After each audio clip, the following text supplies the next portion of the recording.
bu dee abonné go ci sunu page bi mën nga bës foofu ñu bind s'abonner nga bësaale cloche boobu ngir ngay mën di am sunu yeneeni notification wala saa sunu dugalee beneen vidéo bu bees.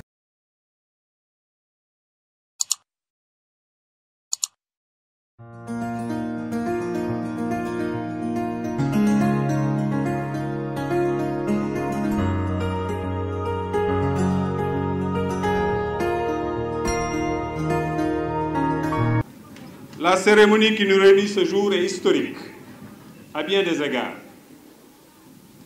Je voudrais, à l'entame de mon propos, rendre un vibrant hommage à nos pêcheurs et m'incliner pieusement devant la mémoire des vaillants pêcheurs disparus en mer, du fait de la présence de cette brèche.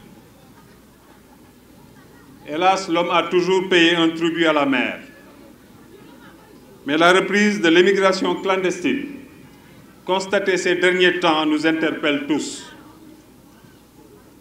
C'est l'occasion pour moi, au nom du chef de l'État, de l'ensemble des membres du gouvernement et du peuple sénégalais, de regretter ce phénomène qui nous prive de bras valides devant construire notre avenir commun. Cette pratique illégale et dévastatrice ne profite qu'à des personnes malveillantes qui organisent ces expéditions suicidaires fondées sur de faux espoirs et mirages constitutifs d'appel d'air. Restons au Sénégal et bâtissons le futur ensemble pour atteindre l'émergence que le président Macky Sall appelle de tous ses vœux. C'est à notre portée. La voie est simplement que nous ayons foi en nous-mêmes. Le Sénégal a toujours vu naître sur ces terres de valeureux hommes et femmes qui ont fait ce pays. Ceux qui partent laissent un double vide derrière eux. Vide d'espoir pour leur famille et vide de potentiel pour le pays. Il n'est pas trop tard, jeunes de mon pays. Ressaisissons-nous. Les politiques publiques de développement que le gouvernement met en œuvre sous la direction du chef de l'État nous garantiront la sécurité et la prospérité si nous les portons ensemble. Le président de la République croit en sa jeunesse et compte sur elle pour développer le Sénégal. C'est ce qu'il faut comprendre des instructions données aux services compétents de l'État pour prendre toutes les dispositions nécessaires afin de lutter contre ce fléau. Le gouvernement est à cet égard instruit de donner une priorité absolue à la formation des jeunes et leur accompagnement, ainsi que leur financement. C'est pourquoi je lance ici un appel aux femmes, mamans et sœurs, aux hommes, pères, oncles et frères de dissuader les candidats à l'immigration clandestine. Je voudrais aussi et surtout m'adresser aux acteurs de la pêche et des transports maritimes pour les appeler à une vigilance totale et signaler toute velléité de départ de pirogues clandestines de Saint-Louis au Cap Skirring. Ces pirogues partent en effet de la côte et sont conduites par des navigants téméraires dont le savoir-faire est attendu pour pratiquer des activités licites en mer. J'ai du mal à accepter, vous le comprendrez, que les candidats à l'immigration clandestine sont des acteurs de la pêche. Ne laissons pas les adeptes de la traite des personnes ternir la réputation inaltérable du génie du pêcheur sénégalais.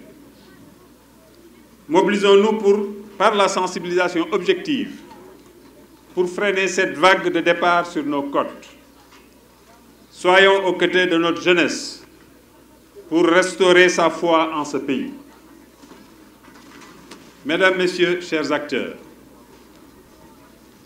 ouvert en 2003, au nord de l'embouchure naturelle Cisa-Gagnol, pour sauver Saint-Louis, la ville tricentenaire, d'une éventuelle inondation. Le canal de délestage creusé sur 4 mètres de large a été le théâtre d'actions conjuguées de la dynamique sédimentaire, d'une part, et de l'érosion côtière fortement accélérée par les changements climatiques, d'autre part. À date, les estimations évaluent l'élargissement de la brèche à plus de 7 km. Dès lors, les échanges hydrosédimentaires entre le fleuve et l'océan s'y sont déplacés au gré des courants marins de direction nord-sud, entraînant la fermeture de l'ancienne embouchure. C'est dire que la nouvelle embouchure, qui s'est constituée subséquemment, a été soumise de manière inlassable à des dépôts sédimentaires rapides, obstruant le chenal navigable par la présence de bancs de sable.